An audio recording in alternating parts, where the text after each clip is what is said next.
तो कहानी की शुरुआत में हम देखते हैं कि चांग नाम का लोकल क्रिमिनल और उसके दो साथी लेक और फैट एक कपल का पीछा कर रहे होते हैं, जिनसे बचते हुए वो कपल जंगल की ओर भाग जाता है। पर जल्द ही वो गैंगस्टर्स उन्हें पकड़ लेते हैं और बड़ी ही बेरहमी से उन्हें मार डालते हैं। यहाँ से सीन शिफ्ट होता है और हमें योड और बुआ नाम का एक कपल दिखाया जाता है। ये दोनों एक दूसरे से बहुत प्यार करते हैं और समय आने पर एक दूसरे से शादी करने वाले होते हैं। हालांकि योड के पेरेंट्स उनके इस रिश्ते से खुश नहीं थे, क्योंकि बुआ एक गूंगी लड़की थी। साथ ही उसके पिता ने दूसरी औरत के लिए बुआ और उसकी माँ को छोड़ दिया था, जिससे बुआ की फाइनेंशियल कंडीशन भी खराब होती है। लेकिन फिर भी योड बुआ से शादी करने के लिए तैयार होता है। खैर, एक दिन योड और बुआ एक नदी से केकड़े पकड़कर घर जा रहे होते हैं, जिस दौरान गांव के बदमाश लोग उन्हें परेशान करने के लिए बुआ को पत्थर से मारकर भाग जाते हैं, जिससे बुआ के सिर से ब्लड बहने लगता है। इसलिए योड तुरंत उसे घर ले जाता है, जहां बुआ की माँ उसके घाव पर मलहम लगाती है और उसे रेस्ट करने का कहती है। इसके बाद वो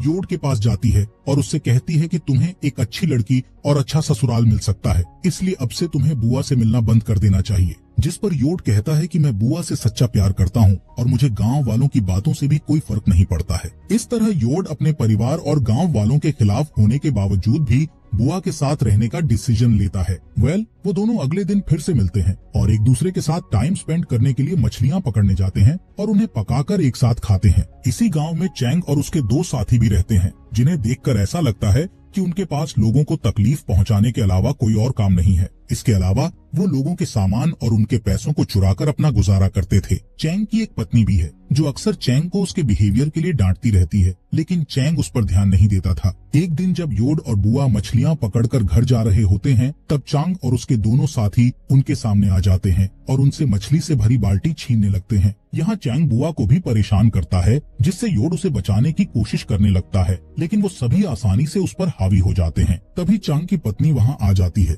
जो चांग और उसके साथियों से योड और बुआ को बचा लेती है। शाम को जब योड अपने घर जाता है, तब उसके पिता हमेशा की तरह उसे बैंकॉक जाकर नौकरी करने का कहते हैं। असल में उनका मानना था कि पैसे कमाने के लिए योड का बैंकॉक जाना बहुत जरूरी है, लेकिन योड का कहना था कि वो शहर में रहने की बजाय गांव की शांति में रहना पसंद करता है। अगली सुबह हम एक बौने चोर को देखते हैं, जो एक दुकान से केले चुराकर भाग जाता है। इसी दौरान बुआ भी केले लेकर उस दुकान के पास से गुजर रही होती है, जिससे दुकानदार बुआ को चोर समझकर उसे बुरा भला कहने लगता है। बेचारी बुआ गूंगी होने के कारण अपनी बेगुनाही साबित नहीं कर पाती और रोने लगती है। इसी दिन योड की माँ बुआ की माँ से मिलने आती है और उससे कहती है कि मैं एक गूंगी लड़की से अपने बेटे की शादी नहीं कराऊंगी, इसलिए तुम बुआ को मेरे बेटे से दूर रखो। इधर बुआ भी ये सब बातें सुन लेती है, जिससे वो बहुत दुखी हो जाती है। इसके बाद बुआ खेत की ओर चली जाती है और रोते हुए सोचती है कि आखिर पूरा गांव उससे नफरत क्यों करता है। थोड़ी देर बाद योड वहां आता है और उसे गले लगाकर वादा करता है कि मैं कभी भी तुम्हारा साथ नहीं छोड़ूंगा और जल्द ही तुमसे शादी कर लूंगा। जिसके बाद वो दोनों मछली पकड़ने के लिए निकल जाते हैं। यहाँ योड मछली पकड़ने के जाल को ठीक कर रहा होता है, जिस दौरान चांग और उसके साथी वहां आकर बुआ को किडनैप करके उसे जंगल में ले जाते हैं, जहाँ चांग जबरदस्ती उसके कपड़े उतारने की कोशिश करता है, जिससे बुआ उससे लड़ने की कोशिश करती है, लेकिन वो तीनों लोग बुआ को बुरी तरह पीटते हैं। इस बीच जब योड को कहीं भी बुआ दिखाई नहीं देती, तो वो उसे आसपास खोजने लगता है। तब उसे बुआ की एक स्लीपर मिलती है, जिससे उसे एहसास होता है कि बुआ खतरे में है, इसलिए वो जंगल में जाकर उसे ढूंढने लगता है। जिसके बाद वो देखता है कि चैंग और उसके साथी बुआ पर बेरहमी से हमला कर रहे हैं, इसलिए वो बुआ को बचाने के लिए तीनों गैंगस्टर से लड़ाई करता है। पर वो तीनों गैंगस्टर्स आसानी से योड पर काबू पा लेते हैं और उसे मार मार कर घायल कर देते हैं। इसके बाद चांग बुआ के साथ जबरदस्ती करता है और फिर वो गैंगस्टर्स उन दोनों को मारकर जंगल में कहीं दफना देते हैं। रात होने पर जब बुआ घर नहीं लौटती, तब उसकी माँ को उसकी बहुत फिक्र होती है, इसलिए वो अगली सुबह योड के परिवार से मिलने जाती है, जहाँ उसे पता चलता है कि रात से योड भी घर पर नहीं लौटा है। इस बात से परेशान योड और बुआ के पेरेंट्स अपने बच्चों की तलाश में निकल जाते हैं। जब वो खेत में पहुँचते हैं, तो उन्हें वहाँ योड और बुआ का सामान दिखाई देता है, जिससे उन्हें अपने बच्चों की और भी ज्यादा फिक्र होने लगती है। यहाँ उन्हें एक आदमी मिलता है, जो बताता है कि चांग और उसके साथी कुछ दिनों से योड और बुआ का पीछा कर रहे थे। ये जानकर वो तीनों सीधे चांग के घर जाते हैं, जहाँ चांग उन्हें धमकी देकर भगा देता है। इसके बाद वो तीनों दुखी होकर पुलिस स्टेशन में मिसिंग रिपोर्ट कराते हैं और पुलिस को बताते हैं कि उन्हें चांग और उसके लोगों पर शक है कि उन्होंने उनके बच्चों के साथ कुछ गलत किया है। जिस पर ऑफिसर कहता है कि अभी उनके पास चांग के खिलाफ कोई सबूत नहीं है, इसलिए वो कोई एक्शन नहीं ले सकते। इसके अलावा ऑफिसर कहता है कि शायद दोनों बच्चे अपनी नई जिंदगी शुरू करने के लिए शहर भाग गए होंगे। इसके बाद हम चांग के एक साथी लेक को देखते हैं जो जंगल में अकेला घूम रहा होता है। असल में उसे अपने किए क्राइम का बहुत गिल्ट था और वो अपने गिल्ट से भाग नहीं पा रहा था। कुछ ही समय बाद चांग और फेट उसके पास आते हैं और उससे पूछते हैं कि क्या तुम ठीक हो, जिस पर लेक कहता है कि मैं कुछ दिनों से बहुत बुरा महसूस कर रहा हूँ और अपने आप को बदलना चाहता हूँ। इसके अलावा वो चांग और फेट को भी बुरे काम छोड़ने का सुझाव देता है। ये सुनकर चांग को उस पर गुस्सा आ जाता है और वो अपनी गन निकालकर लेक पर तान देता है। यहाँ चांग लेक से धमकी देते हुए कहता है कि अगर पुलिस को हमारी करतूतों के बारे में पता चला तो मैं तुम्हें जान से मार दूंगा। अब तीनों शिकार करने के लिए जंगल के अंदर चले जाते हैं। जब वो जंगल में जानवरों को ढूंढने की कोशिश कर रहे होते हैं तब अचानक से उन्हें बुआ की आत्मा दिखाई देती है, जिससे वो सभी बुरी तरह डर जाते हैं और जंगल से भागने के लिए मजबूर हो जाते हैं।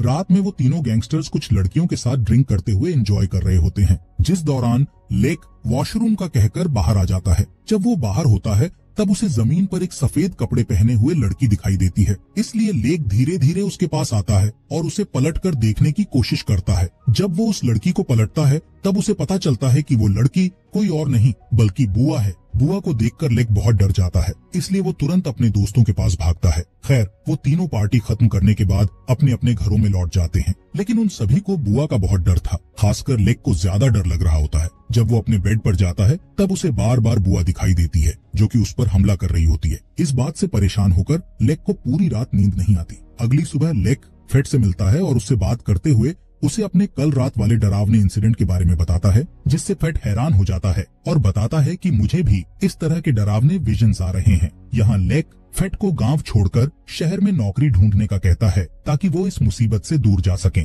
इसके अलावा लेक कहता है कि अगर गांव वालों को हमारे बुरे कामों के बारे में पता चला तो वो हमें बर्बाद कर देंगे। जिसके बाद फेट कहता है कि हमारे जैसे लोगों के लिए नौकरी पाना बहुत मुश्किल है, इसलिए हमें गांव में ही रहना होगा। अब वो तीनों एक बार फिर से जंगल में शिकार करने के लिए जाते हैं, जिस दौरान लेक के सामने बुआ आ जाती है और उसका पीछा करने लगती है, जिसे देखकर लेक डर जाता है और उससे अपनी जान बचाकर भागने लगता है। भागते समय अचानक से कोई उसके सिर पर एक लकड़ी की टहनी से हमला कर देता है, इसलिए वो फ्रेश होने के लिए वॉशरूम में जाता है, जहां उसे योड की आत्मा दिखाई देती है, जिससे फेट और भी ज्यादा डर जाता है। दोस्तों, आगे बढ़ने से पहले आपसे गुजारिश है कि प्लीज आपके अपने फॉक्स एक्सप्लेनर हिंदी चैनल को सब्सक्राइब जरूर कर दें, क्योंकि दोस्तों आप में से 99% मेरे भाई ऐसे हैं जो मेरे फॉक्स एक्सप्लेनर हिंदी चैनल की वीडियोस तो देखते हैं लेकिन सब्सक्राइब नहीं करते। तो प्लीज थोड़ा सपोर्ट दिखाइए भाई लोग, सब्सक्राइब जरूर कर लें आपके भाई के फॉक्स एक्सप्लेनर हिंदी चैनल को। तो चलिए बढ़ते हैं आगे कहानी की तरफ। अगली सुबह फेट मरने के डर से परेशान होकर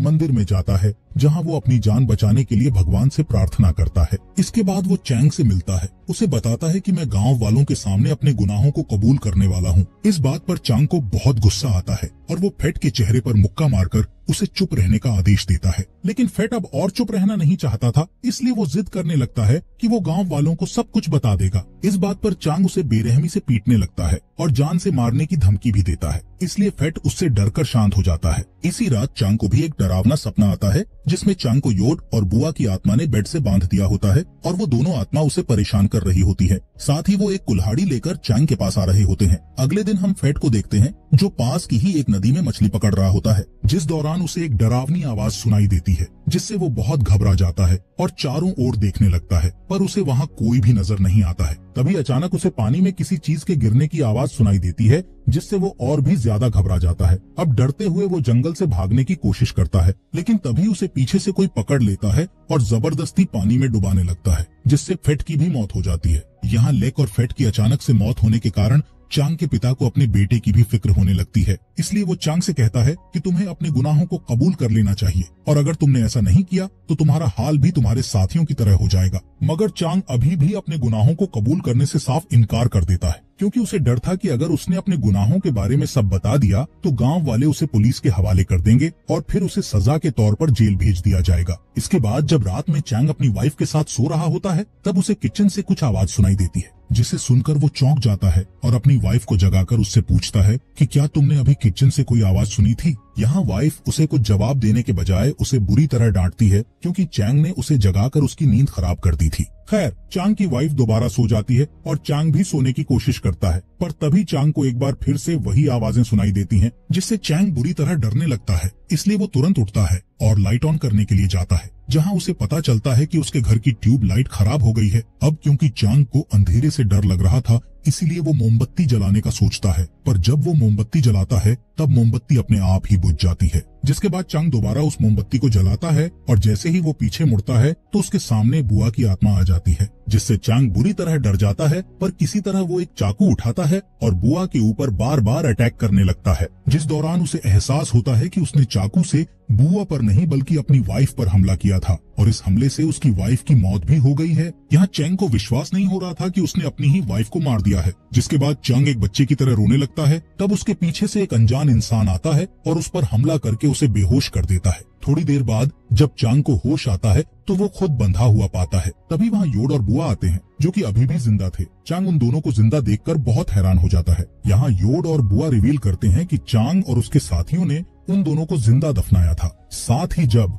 वो तीनों उन्हें दफनाकर चले गए थे तब कुछ ही समय बाद बारिश होने लगी थी, जिससे योड और बुआ को होश आ गया था और किसी तरह उन दोनों ने गड्ढे से बाहर निकलकर खुद को बचा लिया था। जिसके बाद उन्होंने एक दूसरे की मदद करते हुए अपने घावों की देखभाल की और कई दिनों तक जंगल में रहने का फैसला किया, ताकि जब वो पूरी तरह से ठीक हो जाए तो वो चैंग और उसके साथियों से अपना बदला ले सकें। कुछ दिनों के बाद वो दोनों पूरी तरह से ठीक हो गए और उन्होंने अपना बदला लेना चालू कर दिया। असल में दोनों को समझ आ चुका था कि अगर उन्हें बुराई को खत्म करना है तो उन्हें बुराई का सहारा लेना होगा। खैर, तब से ही दोनों ने बदला लेने के लिए अपने दुश्मनों को परेशान करना शुरू कर दिया था और फिर उन्हें एक एक करके मार डाला था। योड और बुआ की पूरी बात सुनने के बाद चांग उनसे अपनी जिंदगी की भीख मांगने लगता है, पर वो दोनों उसकी कोई भी बात नहीं सुनते और उसे जान से मारकर अपना बदला ले लेते हैं। इसी के साथ ये मूवी यहीं पर खत्म हो जाती है।